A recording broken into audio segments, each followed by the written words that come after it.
Tom Helm took 5 for 59 as Middlesex and Warwickshire set up a thrilling final day's play at Edgbaston.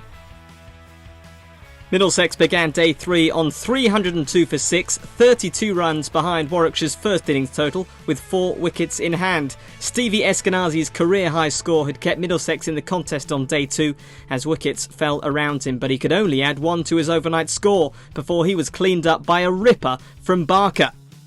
Middlesex then lost another 2 in quick succession, Rayner playing on from Barker for 6. And Helm out in the next over, caught Umeed, bowled Clark for 5, Middlesex losing 3 wickets in the first 5 overs of the day. Harris and Murtagh swung the bat, chasing quick runs and added 18 for the last wicket.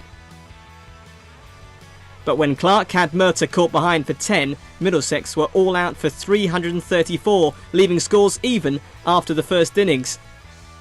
It was a scorecard dominated by Eskenazi's 179, the number 3 scoring over half of his team's total, with 39 from Milan, the next highest score. The wickets were shared around with 3 each to Barker, Clark and Patel. With scores even, it was a straight second innings shootout, and Tom Helm got his side off to an excellent start, removing both openers cheaply. Porterfield caught it slip by Rayner for a duck, and Umeed out shortly after, LBW for 10. Hayne and Trott were the new pairing, and they steadied the ship for the hosts, seeing them through to lunch on 43 for 2.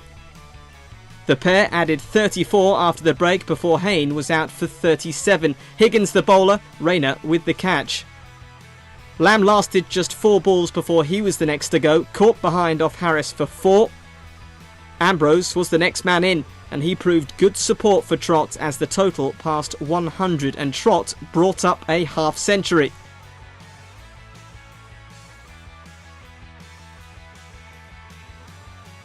The 5th wicket partnership continued to build throughout the session, the score going past 150 and Ambrose approaching 50. However, on the stroke of tea, Middlesex had a breakthrough. Ambrose trapped in front by Milan for 44, Trott unbeaten on 81 at the break. Clark was the man in after the interval, but he managed just 6 before Murtagh claimed his first wicket, Eskenazi with the catch. Barker came in for a good time, not a long time, hitting 13 off 9 balls before he fell to Milan, Rayner with the catch. Warwickshire were 7 down with a lead of 211, but they still had Trott at the crease, who was creeping towards 100. However, disaster struck on 99. Trott out-caught Compton off the bowling of Helm.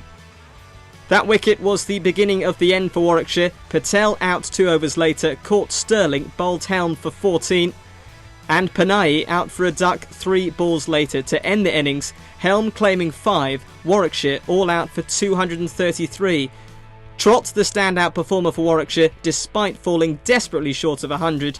No other player passed 50, with Helm the outstanding bowler for the visitors with figures of 5 for 59.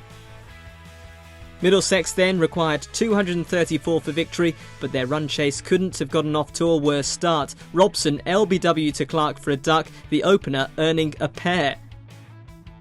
First innings centurion Eskenazi then fell without scoring in the next over. Barker with the wicket, Middlesex 1 for 2.